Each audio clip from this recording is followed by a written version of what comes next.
Barbarian Horde! Matt here, your friendly neighborhood solo game dev, or as about as friendly as the neighborhood can get these days, I guess.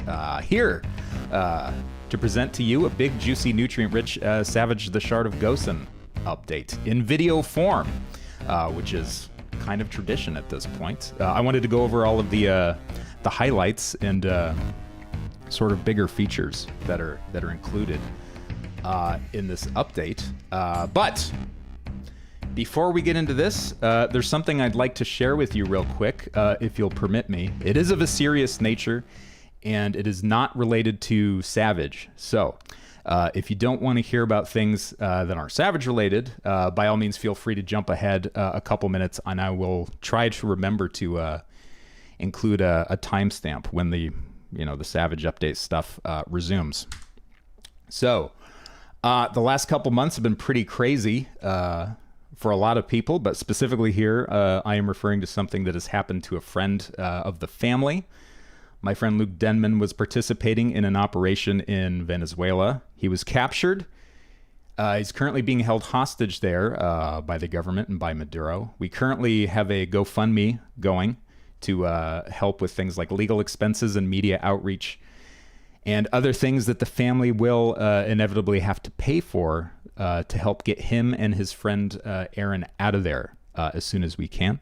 We're getting a lot of good proof of life on these guys. They're being treated humanely.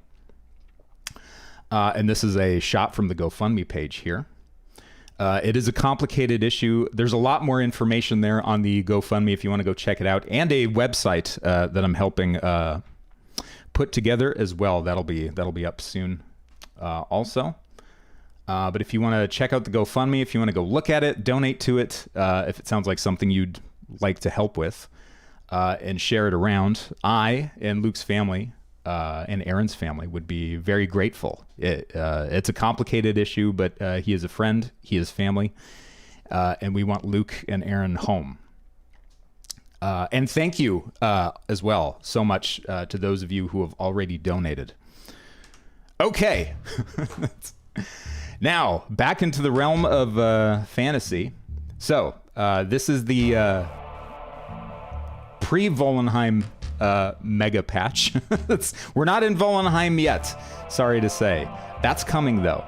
Not in Volunheim yet, but it does include a whole host of fixes, improvements, some new features, and lots of polish. So let's go over some of the more important stuff here. Let's dig in. So I've made a ton of changes to and fixes to player traversal. There were a lot of issues like hitbox stuff and like speeds not being what they should be in certain situations that I've gone over with a fine-tooth comb and eliminated as much of it as I can. I've gotten rid of a lot of crashes too. I'm down to maybe like one or two that I can identify, but there've been a ton that have been removed, as well as soft locks and things of that nature. You can now pogo off of a whole lot of stuff, not just bad guys anymore. You can, if you downward strike on most things that are interactable in the game, including like enemy shields, enemy melee objects, movable objects. You can now pogo off of them, so that could lead to some, I don't know, some interesting situations, allowing you to get to places where you might not be able to otherwise. I've also gone through the game and completely redone every single one of the impact sprite effects. So like things for like,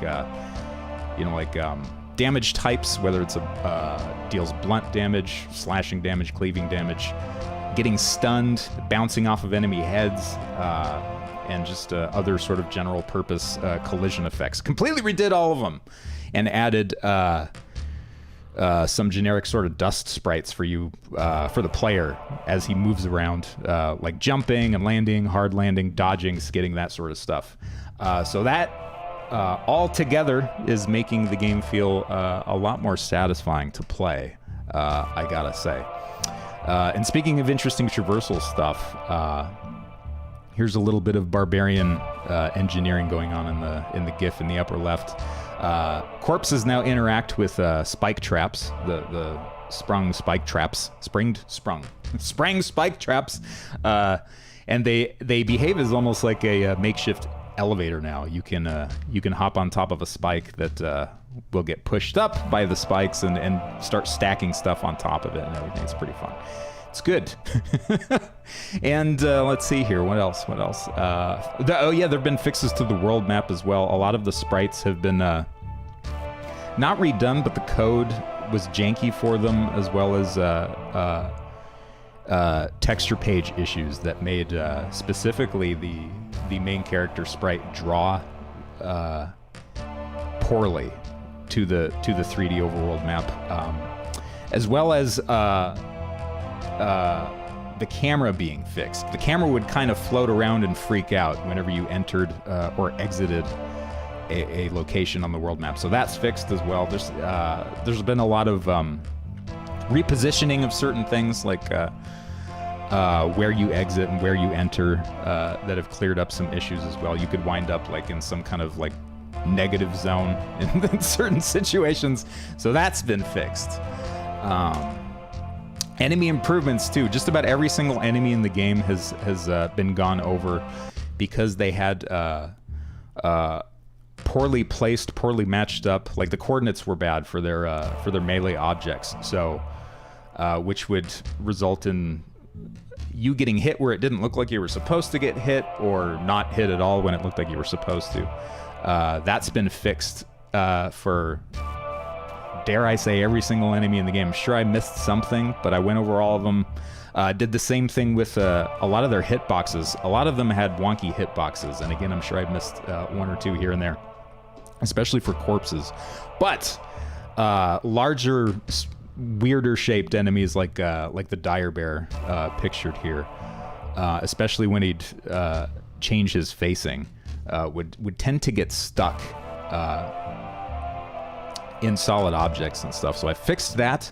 I've gone over a lot of enemies that should have a pixel perfect damage mask that makes them a lot more fun to fight too. And you could pogo off of those as well. You couldn't do that before. It wasn't behaving the way it was supposed to, but now it is. And I've done this to a lot of bosses as well. A lot of enemies and bosses have also gotten an AI, a generous helping of AI tweaking. So a lot of them are a little bit more aggressive. Some of them have been given brand new movesets and stuff, which we'll see one of them here in a second. Yeah, new movesets, generally just more aggressive and more interesting to fight, I think. As a result, here's Petunia. She got an upgrade too. She got an upgrade to her AI. She's a little bit more fun to fight now, and she's also been given a few new moves and a few new telegraphs based on what she's doing, whether she's like biting or lunging, and she's got this cool new tail attack as well, making things just a little more interesting. So there's been a lot of confusion for me too, over how favor differs from luck and how the two interact. That stuff has been tidied up quite a bit, and favor has been made a lot more different from luck. So favor, the idea was generally this, but I've gone through and sort of reinforced it quite a bit. Favor used to be kind of interchangeable with luck. No longer the case. Favor now dictates whether you have a negative or positive favor value, what sort of monsters are going to spawn in certain locations, and thereby what sort of drops you'll have access to.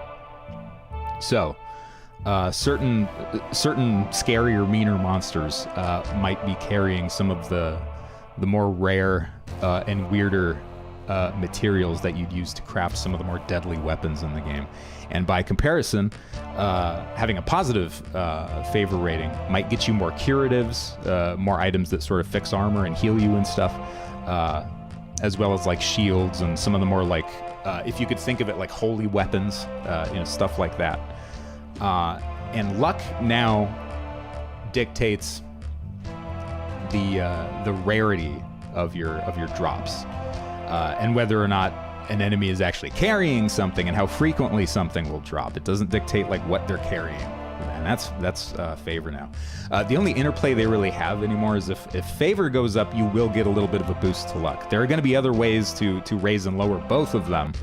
Luck will kind of deteriorate on its own over time, depending on what you do. Like if you run into a lot of lucky situations or get some lucky drops, luck will gradually go down. I plan on including consumables and other scenarios that will boost luck, and other activities that will boost luck as well. Also cash, cold hard cash. You know, if you do trigger some kind of money drop, whether it's from a container or an enemy, luck will also give you a little bit of a boost in how much money you're going to make off of that drop, as well as giving you a slight advantage in the middle of a dialogue check. So like right there, the example is you're using Cunning down there to get the barkeep to give you a free drink. So if you have higher luck, you might be a little bit more effective at persuading certain NPCs in dialogue checks and stuff like that. So favor is going to be, going forward, going to have much more of an interesting impact, especially on the procedurally generated or randomized encounters on the world map. What you're going to run into, what's going to drop, that sort of stuff. Okay, and now, speaking of stats and stuff, I've completely rehauled the way that damage works, the way that defense works, like works your attack rating, your armor rating, stuff like that. The attack and defense ratings now hinge a lot more on what you have equipped. So if you're not using a weapon, your damage is going to be much lower. If you're using a weapon, your damage rating takes the weapon's power into account a lot more. Where it was kind of like you might get a little tiny bit of a boost if you equip a weapon, depending on your level. If you were just like high level, like the difference between no equipment and equipment was like, it didn't feel that great. Now though, there's a marked difference, especially as far as the bonuses that you get from your stat scaling across gear. So like your might, resolve, cunning, and in some cases favor, give you a much more dramatic result to your damage. Favor now is also being factored in the way it should. It's now accounting for negative favor values and positive favor values too, which was a bug previously. There aren't really any weapons or gear yet that scale with favor, but now that this is in there and working, I can give, you know, certain evil weapons or cursed items or something more play with whether favor is negative or positive and stuff like that. So that's kind of fun. So stats mean a whole lot more. Speaking of stats too, cunning finally matters now. Cunning really didn't amount to a whole lot outside of some scaling bonuses with gear, but now evasion, critical strike damage, parry opportunity, poison resistance needs some work, but those other three matter a whole lot more now.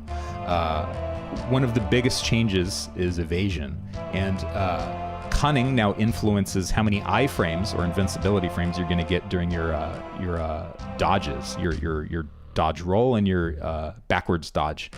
It influences its speed as well.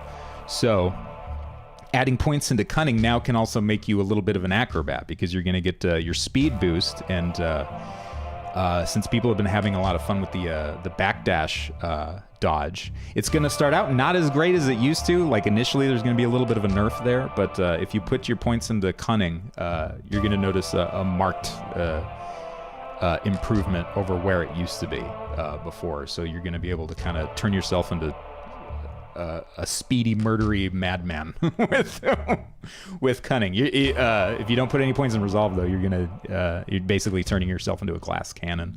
But yeah, there's a little bit of a graphic illustrating the the iframe window.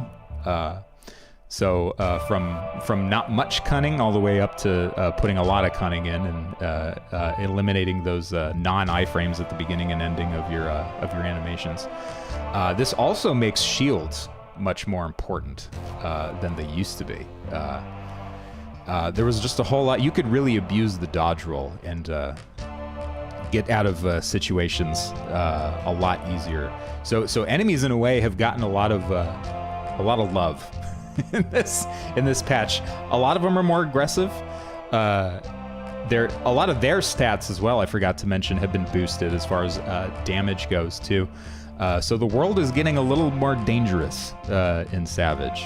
Early enemies are still kind of, there as, your sort of cannon fodder and stuff, but a little bit later on, you're gonna run into some interesting challenges. I think there's still work to be done, but this is, I think, is in this step in the right direction. It makes positioning a lot more important too, and how you navigate a level, not having access to like full iframe dodges right at the start.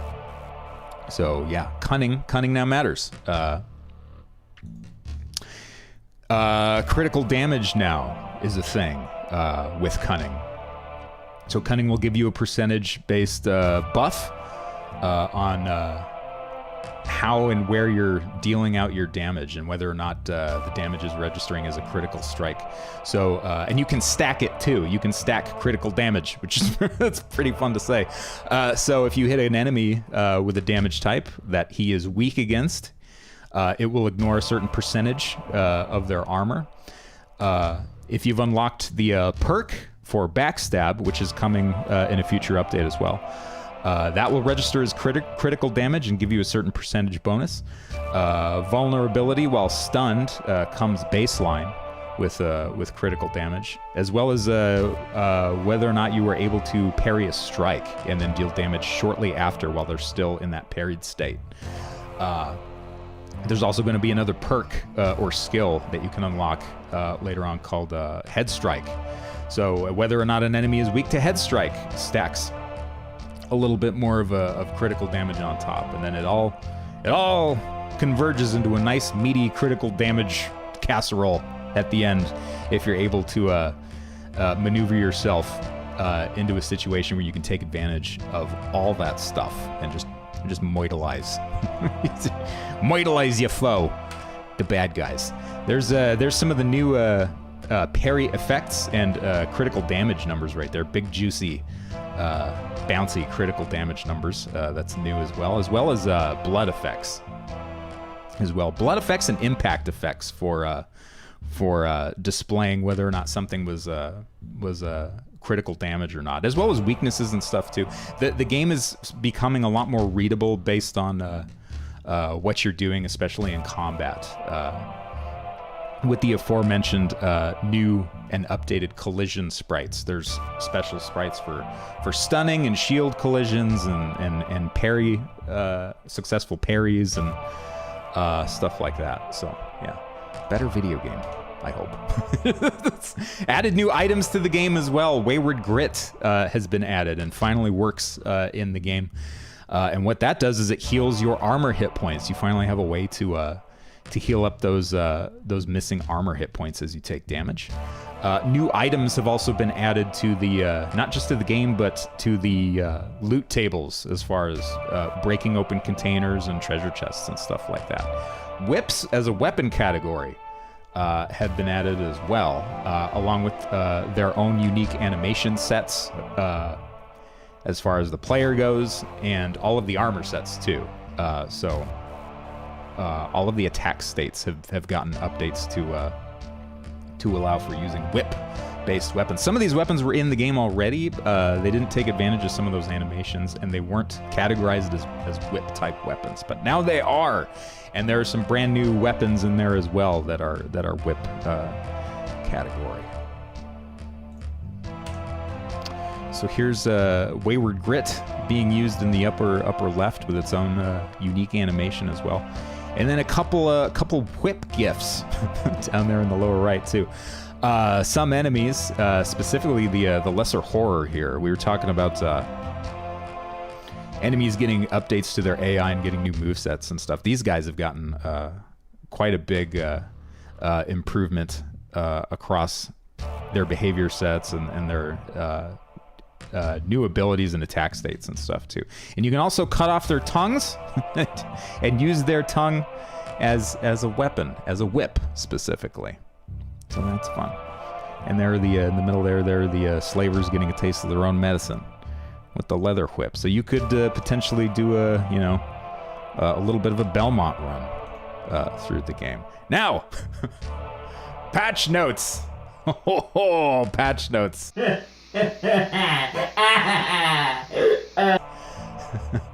patch notes for this thing are abominable and would be incredibly boring to go over item by item, so I'll just sort of share with you all the big picture stuff, which we already did. But you can go and check out the pinned comment in the Steam community tab, the community section, where all the patch notes kind of go. That's where we keep them from going out and causing too much havoc. Yeah, so this has been a very big and long update, hence the ginormous patch notes. I'm gonna start doing smaller, more frequent updates. I'd like to be putting these things out more regularly to you, and it means there isn't a huge amount of stuff to try to communicate. So future videos and future updates like this, hopefully the patch notes will be a little bit more manageable and we can kind of go over them, item by item and stuff. I like kind of got it in my head too that I didn't want to be releasing these updates, unless there was something good and powerful and big to report on. But yeah, I think I can start doing smaller ones, and then we can do like a video like this every once in a while to kind of round up some of the bigger, more exciting aspects to the game that's been updated. So yeah, there's that. Oops, skipped ahead. Here we go. So Volunheim. Here's some of the work that I've been doing on Volunheim. Some concept art, some level layouts and level design and stuff. Some storyboards for some new cinematics there. And yeah, new tile sets, a whole bunch of new assets are coming to Volunheim. It almost feels like Savage 3 at this point. But the world map needs some love, dang it, and that's what I am going to give it. So yeah, Volunheim next, and Duneholm to the south, which is the desert area. The Red Steppe and Blackfen, the poisonous swamp area, are basically the things that are left to do. Lots of area work and dungeon work, as well as story elements as well. And I wanted to ask you guys, what do you want to see? I mean, I know I want to see the game done. I'm sure you want to see the game done.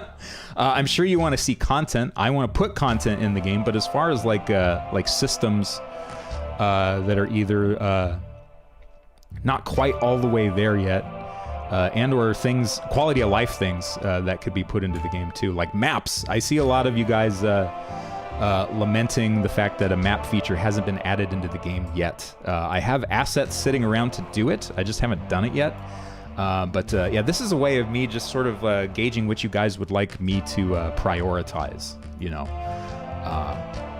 because I have my plan, obviously, but then there's stuff that's that I might not have accounted for that you might want to see.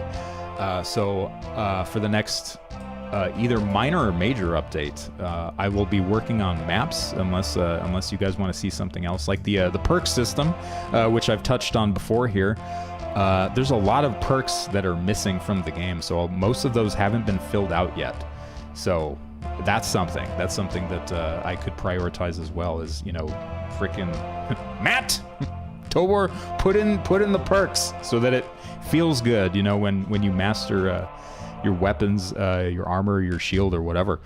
Cooking and alchemy as well. That's in the game, but a lot of recipes haven't been added yet, and I would love to add a codex tab There's a new codex entry in the main menu now, by the way, so that quests in the skills menu have a place to live.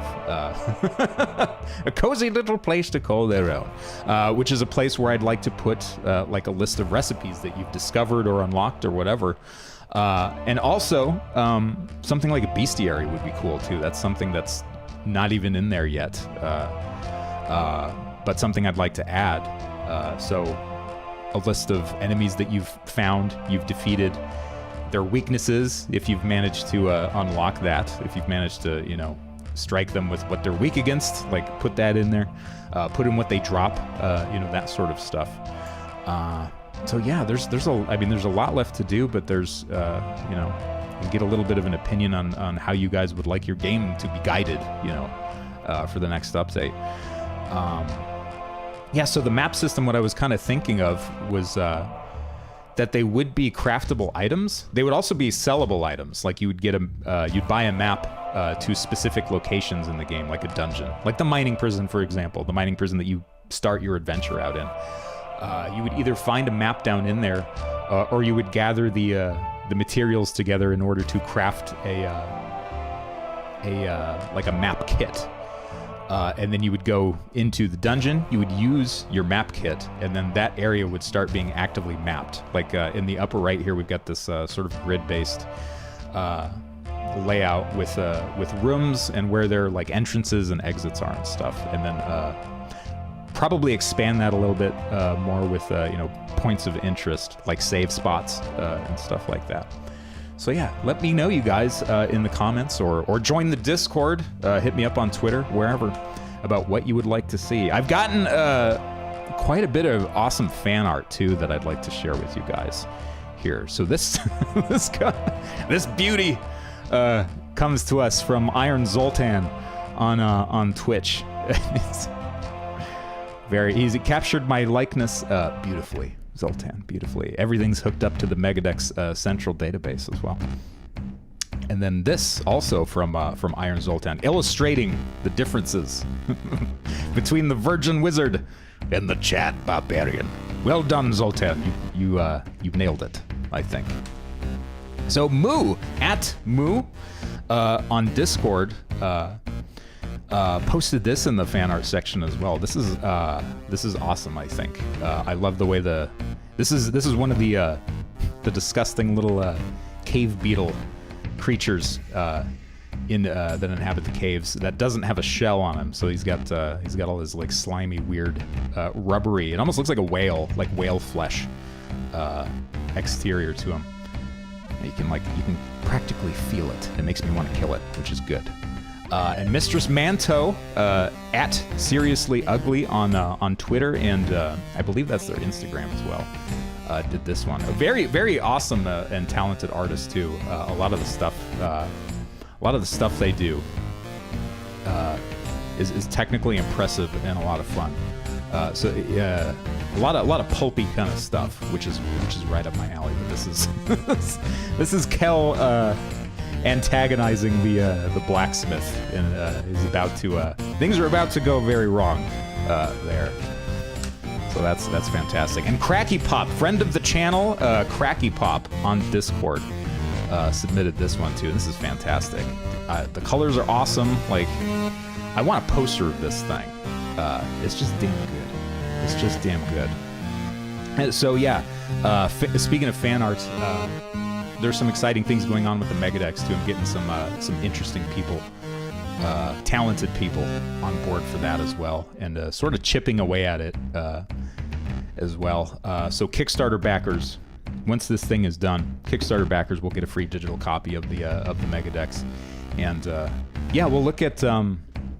It won't be until the thing is done, issue 1 is finished, but we might do some kind of like, I don't know, like Indiegogo for it or something, so we can gauge how many physical copies we're gonna print out. But yeah, there's gonna be some fun stuff in there, things like trading cards. But you were talking about fan art here. I would love to put these in a fan art section in the Megadex as well. So if you got fan art, drop them into the Discord. Join the Discord. Drop them into the Discord where everybody can see them, and I can post them here too on these video updates. So, you guys, that about does it for me. thank you so much to all of you for your continued patience, your continued interest in this thing. I don't deserve it. I am humbled by it and just floored by it.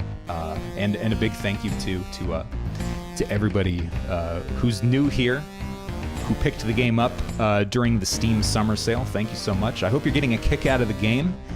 And yeah, follow me on Twitch to see live development. Follow the Twitter and join the Discord to get little sort of bite-sized updates and animated GIFs and such of more Savage.